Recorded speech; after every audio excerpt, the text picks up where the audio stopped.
nice. Dicefolk is a really lovely indie game. If you haven't checked it out yet, you can get it for like $15 right now, $13 if you already own Monster Train, which I know like a lot of people do. So, you click new game, and this is a creature tamer. This is like Pokemon. These are my unlocked creatures for this class, and there's different classes, and each of these different classes have different creatures associated with them. So we're gonna go with the basic version. I've only done one run of this so far. Only one run, and it was really interesting. So, let's take a look at the map generation. This is where we're deciding which room to go to. These are fights. This is where we can rest. It's very typical roguelike, Slay the Spire type sort of stuff, right? Looks cool? It does look cool, Jack, right? It's great. We have the treasure chest. And so immediately out of the gate, we have 1, 2, 3, 4, 5, 6 potential options. Miller's Law. Now, they make it a little more spicy, because you don't just see these, you also see a little bit past it. You see these things, these little shrines. These guys are how you get extra creatures. So you're going to start off with just basic, stuffed dolls, right? If you want the cool creatures, you have to visit these shrines. So they show you where they are so you can get to them. So now you have these 6 options, but then you also have in the back of your head these. So we have this kind of layered approach to Miller's Law. We have 6 options to choose from immediately, and then we have 3 different things to consider, right? So we start to have this layered complexity. I'm a little concerned if I go for the treasure chest, it's going to give me an upgrade that I have to assign to one of my creatures, and I don't want to do that because you're going to be replacing all these guys by the end. They're your basic attack and basic defense cards, in a way. You can conceptualize it. That transition screen, boy, another critique for another day. Really good. So, the way this game works is you roll 2 sets of dice. Once again, design a really good board game, then digitize it. That's how you keep scope down as a new dev.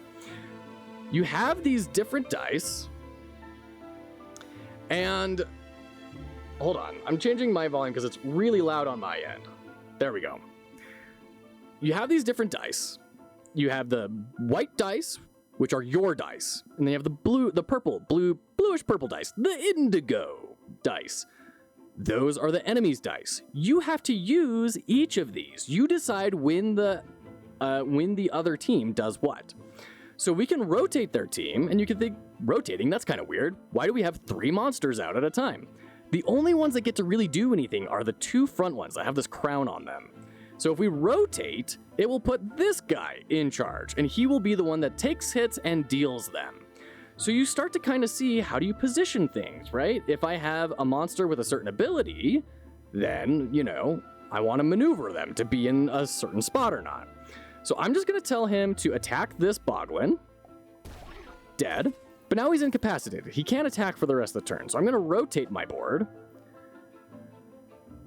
And now this guy is in the lead. I'm going to do the clash attack now. He's going to attack me, I attack back. And then I have to rotate. I cannot end the turn until I use that dice.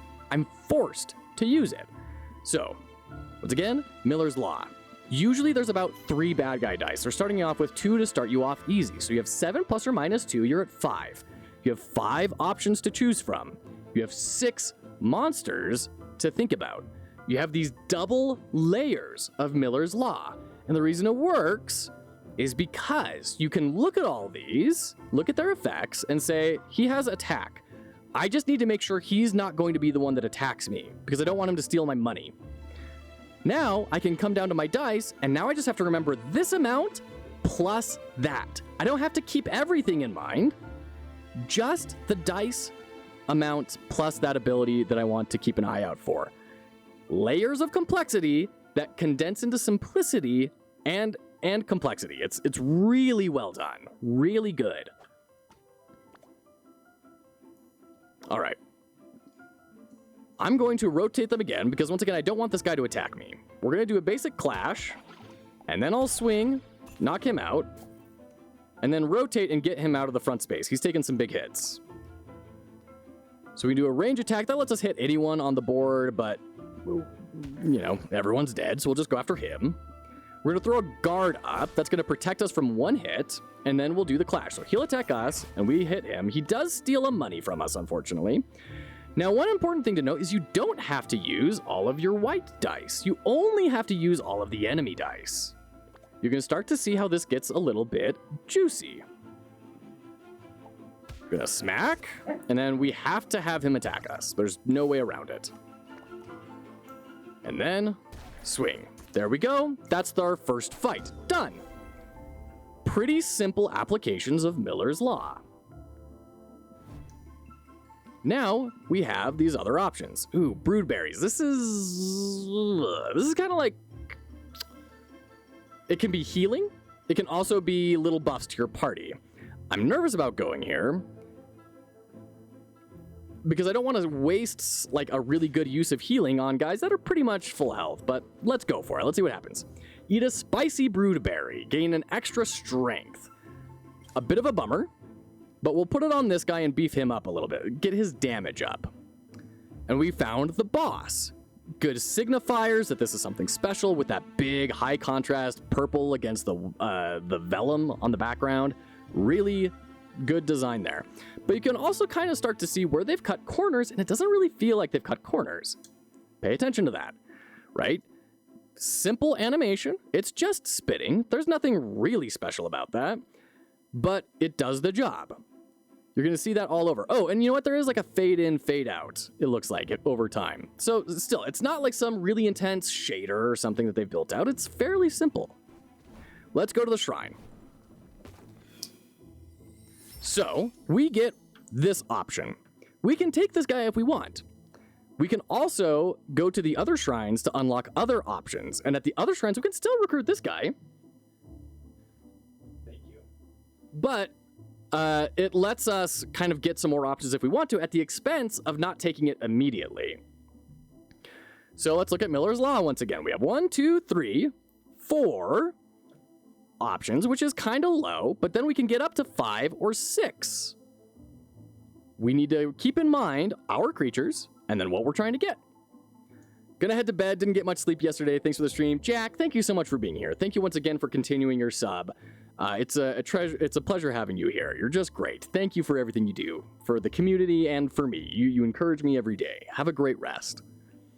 So this guy has an ability that if he is not the lead at the end of a turn, he gets to attack someone for free, which is cool. I played my last run and got very far with this guy and beat it.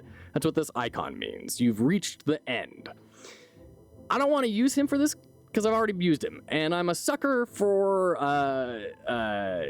what's the word? Not originality. I mean, technically yes, but sucker for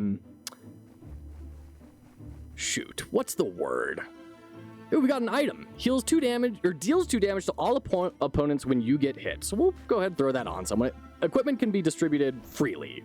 You can always move stuff around.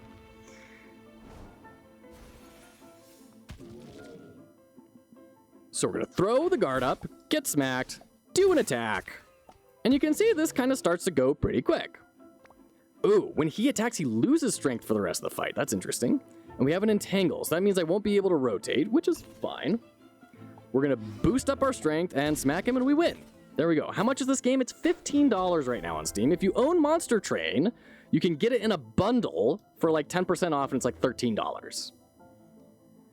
So we have War Diary, which is +3 intelligence. Intelligence fuels certain special abilities. We don't have anyone that does that, but we have that item now. So these are now extra data points for Miller's Law to be considered about, right? When we go in and we try to recruit another monster, we're gonna be thinking about, ooh, we have +3 intelligence. Like, that can be a big deal on a monster with an ability that asks for that. So now we have access to our other 2 shrines. Let's see what they can bring. We have a birdie. Attacks the opposing leader on entering lead. So when we spin him into the leading position, he gets a free attack off. That's pretty cool. But I'm really wanting someone that does intelligence. So I'm gonna leave and I'm gonna go to this last shrine. Now, if I had picked one of those, this shrine all of a sudden becomes like an item that I can pick up for free. So I'm sacrificing a little bit. Not only am I sacrificing tempo of getting stronger creatures earlier, I'm sacrificing items because this is now a shrine instead of like picking up something that is gonna help us. Ooh, okay. When an ally gains strength, attack a random opponent. I think I'm gonna go with Birdie. Also, look at the animations, by the way. They very much fit the aesthetic. They're also very choppy. That allowed them to reduce scope. They probably cut down the effort into those animations by half by going with this low frame rate sort of approach. That was a deliberate design decision, and it cut scope dramatically, allowed them to get out on time. That's important to look at. Okay, we're gonna recruit Mr. Birdie. Oh, and we're in ads. We'll be right back.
All right, we're back. Oh, OBS. Let's fix that camera. There we go. So let's dive into this. So once again, Miller's Law, 3, 4, 5, 6, 7, 8 pieces of information now I have to keep in my head. We're going to replace this wounded guy, because, I mean, why keep him? He's wounded. So he's now gone. He's not going into a backpack. We can bring him back later. None of that. He's gone. Which is good. It reduces the complexity of the game. It makes it more approachable, and it puts the focus away from managing this screen back into the dice, which is what the game is supposed to be about. Dice folk, not creature folk, dice folk. That's where they wanted the game to live. And so by not having monsters go into a backpack that you can cycle in and out, it keeps the focus on the dice. Very smart. Very smart. Okay, so we have our shop here. This is where we can start modifying dice. We don't have very much money yet, but these are different symbols, like strong attack, deal 100% of plus 100% of damage dealt.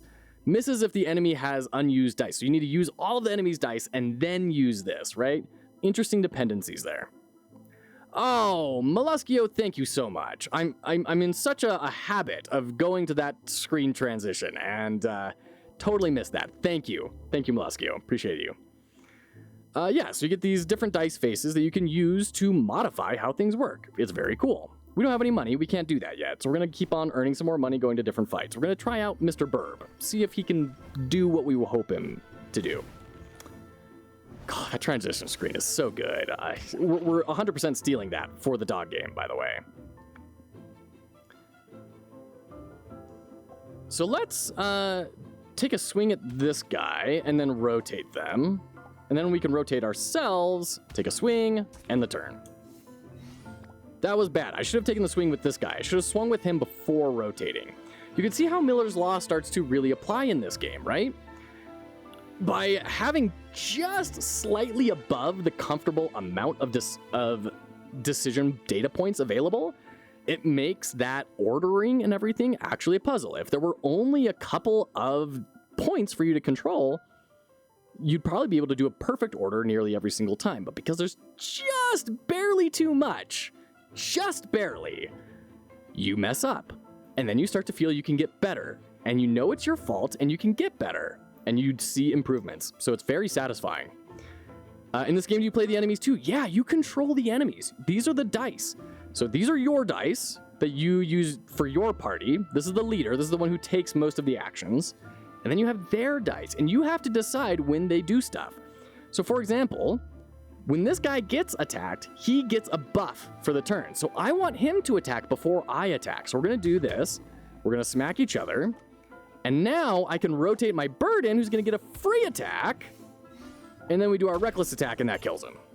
If we had done it the other way around, he would have been like at 11 strength, and then we would have had to punch him in the face, and that would have been disastrous. I agree, Hungry Mogri. It is a very, very pretty game. Once again, look at the shortcuts that they made. Sundown, add a hat. Oh, how are you doing, Sundown? Good to have you back. Oh, there we go. Taryn Boone, thank you so much for the follow. I appreciate you. Sockhouse, welcome in. How are you doing? By the way, everyone, I've been slacking on my shoutouts recently, but definitely go check out Sockhouse. He is making a boomer shooter. How did you decide to describe that, Sockhouse? A boomer shooter survival base building zombie defense game? I don't know anymore. Yeah, making something very cool. Also, Sundown, most of you know, if you're here from the raid that he did earlier, just call it a roguelike. There you go. Sundown making a really cool 2D platformer roguelike of 2-Rock, but cooler. Zombie base builder survival. There you go. Risky Biscuit's got it. And Risky Biscuit, of course, we talked about him earlier. He's making his very cool educational horror game. So go check him out too. Which I have just learned has a lot of really interesting, like, repeatable elements in it. Like multiple playthroughs being planned. Really interesting stuff. It's COD Zombies with building mechanics. There you go. There you go. That's... Oh, clear hats. That's the... Thomas Brush philosophy, right? It's the big butt principle. It's COD Zombies, but with building mechanics. There you go. Add a hat. All right. What should be next? You know what? This one hasn't seen a lot of screen time today. It's been buried under other hats. Okay. We've got our top hat. This is inspired by a YouTube friend who commented on a video that had Top Hat in their name. So this is a shout out to you, Sir Top Hat. Suddenly feel out of place for not streaming my game dev. That's interesting. I'm curious why you feel that way. Is it because there's so many people who are streaming in the chat right now? The game dev streamer community is pretty tight knit. You know, we kind of all have each other's backs. Too bad I can't tag like that in Steam. Yeah. Bro, how many hats you got? You don't want to know.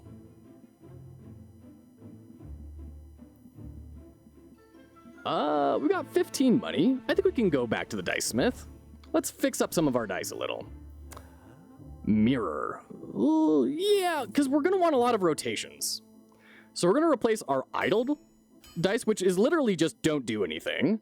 We're going to replace it with mirror. So now we can do our rotations and then copy that ability.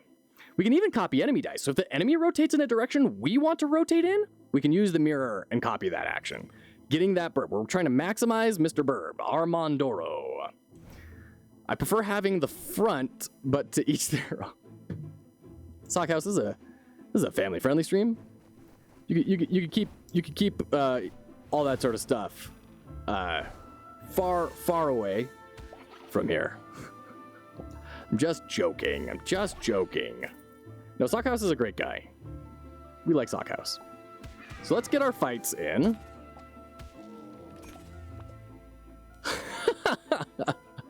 It used to be a family-friendly stream. Oh, shoot. All right, so we're going to rotate out. And then we don't have enough to kill this guy, which is a bummer. Let's rotate him out, so now the weaker guy is up front, and he can do an attack. And then we can copy that, and then get another attack. Let's start trying to knock that guy down, in case he's forced to come back into play. Yeah, there we go. So they rotated that way, so we want that. That will give us a free rotation on Burb. Also, good signifier here, player aid, getting that arrow underneath our party over there, telling us which direction we're going to rotate. That's really good. There we go. Even family-friendly movies have innuendos for... No, for real. Like, my eyes were opened when I took my film analysis class. There was a movie about a dad who's home alone while his family is out on vacation during the summertime, and it's in New York, and that's what they did back in that time, was during the summertime they shipped the wife and kids away because it got too hot. And then, of course, Marilyn Monroe moves next door. You can imagine what this movie is kind of about. And my film analysis professor just laughed and said, this movie is the reason why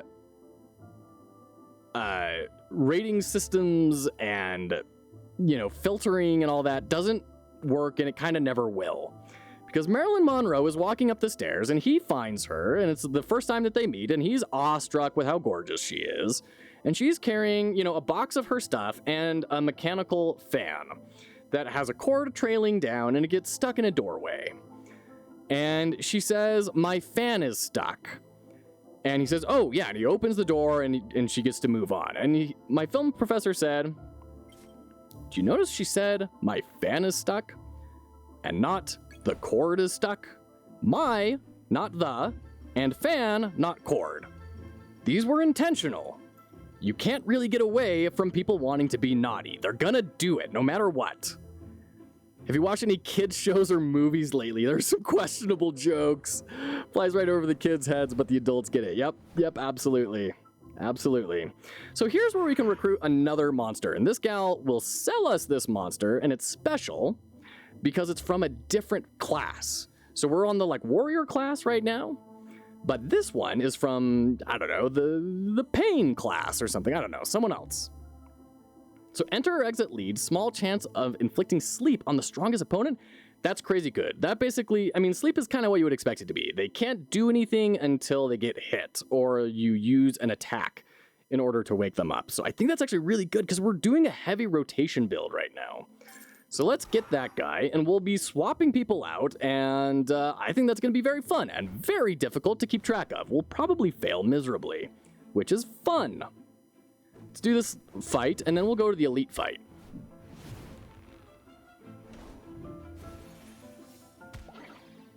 So we got on spawn, healing up. We're going to rotate. Okay, so we didn't trigger that. That's a bummer. Let's rotate out and then do the clash, because he's going to do one less damage. Good. This, man. Cloud, Aardvark, Elephant Man did some work there. Good job. So we'll rotate. That'll smack him. And then are we going to get the sleep? Ah, bummer. We could do a clash, or we could bulk up and then do a reckless attack, and that kills him. Good. Then we don't have to take any more hits. Good. That was a good fight. That was a very good fight. Very clean. So we have these tokens. These are essentially potions, right? I don't think that's going to matter for him. He's a burp? Okay. Come here, son. Oh, I'm not coding anymore. I'm just playing a game. I can do that one-handed easy. Easy. Oh, did you lose your pacifier? Okay. All right, come here, little guy. He says, abandoned tent. This is going to give us extra equipment slots. So we need to figure out which of these guys do we want to kind of give more items to. And I don't really know the answer to that. I think we're going to go for this guy because we're going to want items that increase his odds. And I know those exist, and I don't know how frequent or by how much they do. So we're just going to give him a little bit of extra variability so that he can do what he needs. Oh, you got the burp. Good job. That was a good one. Yeah. That was a loud one. Chat probably heard that, huh? I've said it before 1,000 times, but I'll say it again. Just once in my life, I want what this guy has, where you poop. And then upon pooping, a crowd of people clap and say, oh, good poop, good job. I just want that once in my life, you know? That's it. I don't think that's an outrageous request. You know, I'm not asking for millions of dollars. I just want someone to say good poop. And a crowd of people. I want everyone to say good poop and then clap. You've already had that, says Great Grievance? Well, when I was a baby, that doesn't count. That doesn't count. I wasn't old enough to remember. Oh, we are burping up, though. There we go. That happens at the start and end of our lives. So you're saying I have to wait a little bit longer. But what if I don't like being patient?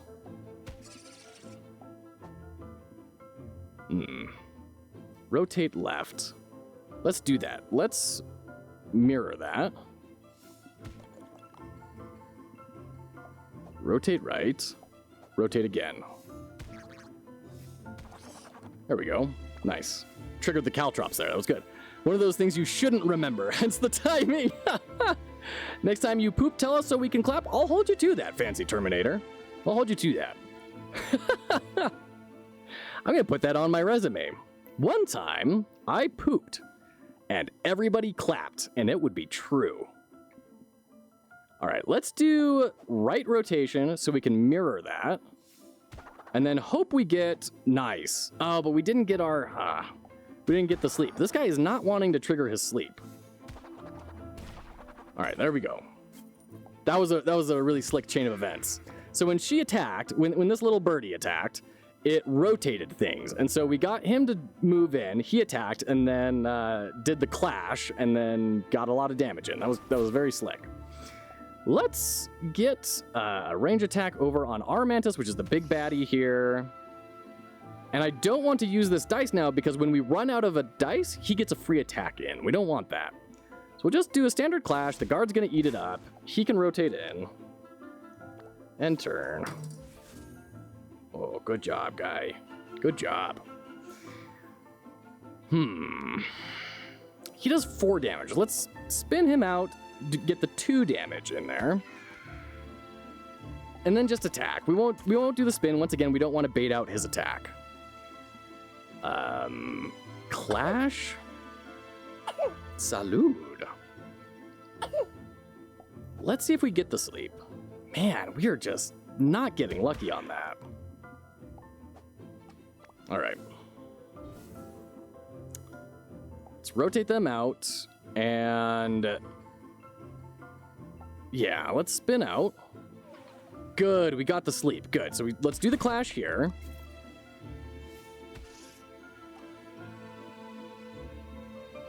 And I think I'm just gonna end it because he's gonna stay asleep.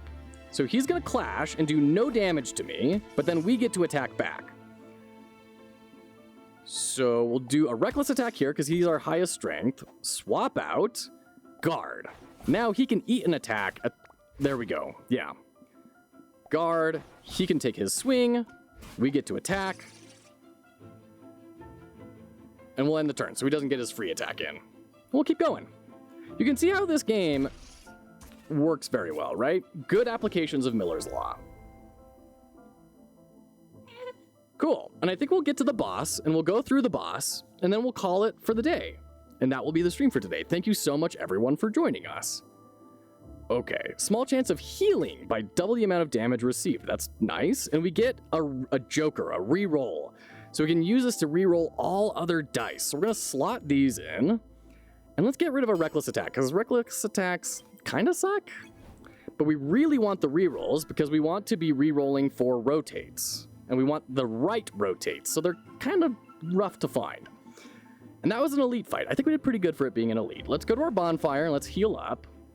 I think we need to rest. We took a lot of hits. And then the shop. What does our shop have? Stuff that's outside of our dollar value range, unfortunately. I think we might have some stuff at the Dicemaker, though, we could buy. Strong attacks, that would be good. Oh, but you know what? We don't have enough money for that. And we don't want more jokers. We got plenty of rerolls going. So let's go to the boss. Let's see where this takes us. Let's see if we can do it. We got the Owl Bear, Strizzly, Chisley, and Lunago. All right. So this is a boss dice. Only the boss gets to do this. So if the boss is not in the lead, its team rotates. Otherwise, it idles. So we want to use that right now. he's stuck. When he attacks, he's going to cause bleeding, which means every time we rotate, we take our amount of bleed damage. So we don't want that. Ariel on YouTube. I hope I can roll out a simple demo soon to test the battle mechanics. But with my sickness, it's going to go slower than one. Oh, I'm sorry you're sick. That's no good. Yeah, best of luck. I want to see it when you've got a demo out. Please send it my way if you can. I'd love to see it. Looking for a pacifier? Yeah. All right. There we go. That's your favorite mute button, huh? So we don't want him to attack, but I don't think there's a way that we can spin them. So I'd rather take the hit on this guy because we're going to replace him as soon as we can anyways. We'll take the hit, and he does the most damage. And he has caltrops, which means, you know, he hurts everyone else too, so that's good. We're going to rotate. And then we get our free attack.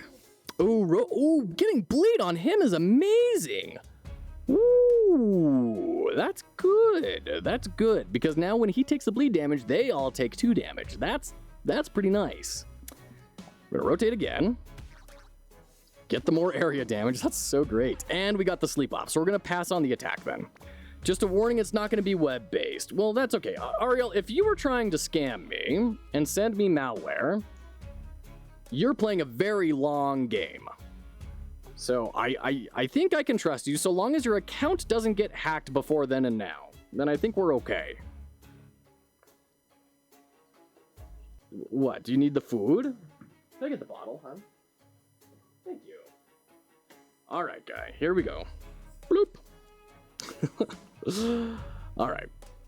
So we got our reroll. I don't think we really want that. Let's boss swap.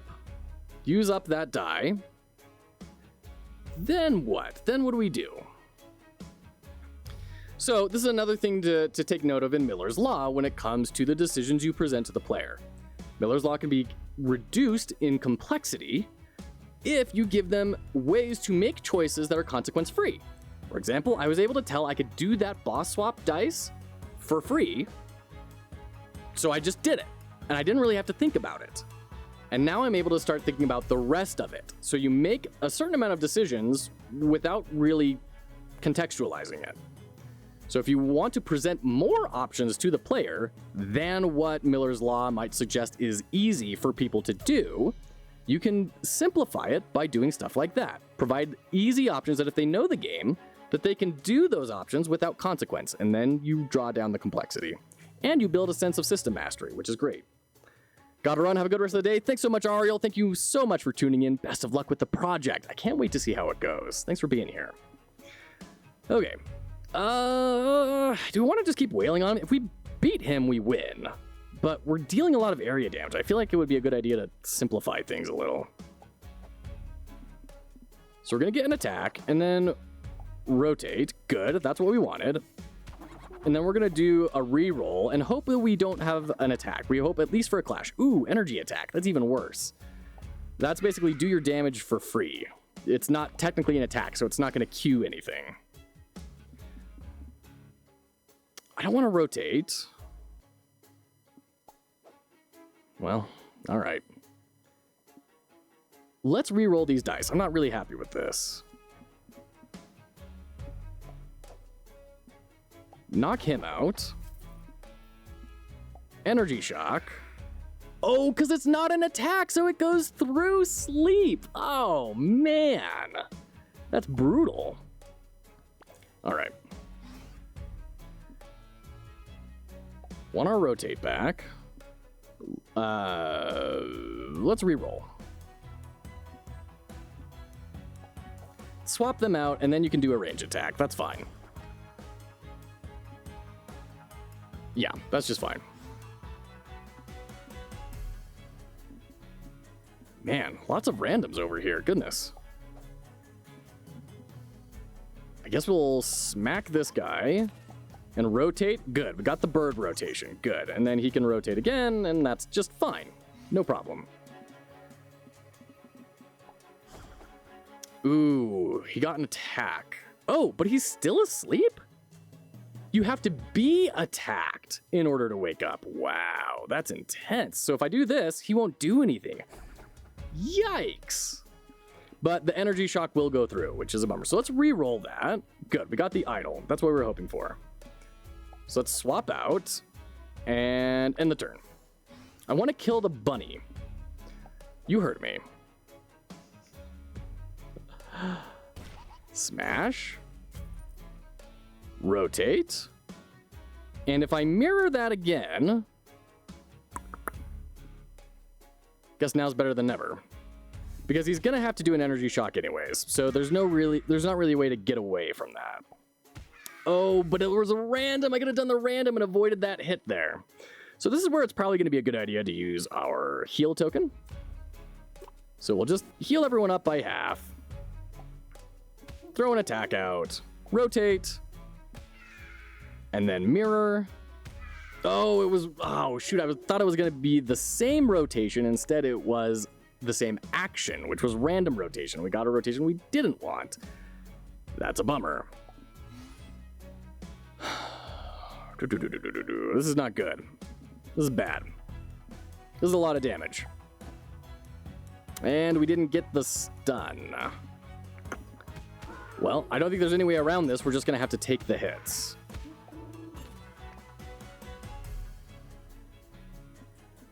So we'll rotate in again, get bird.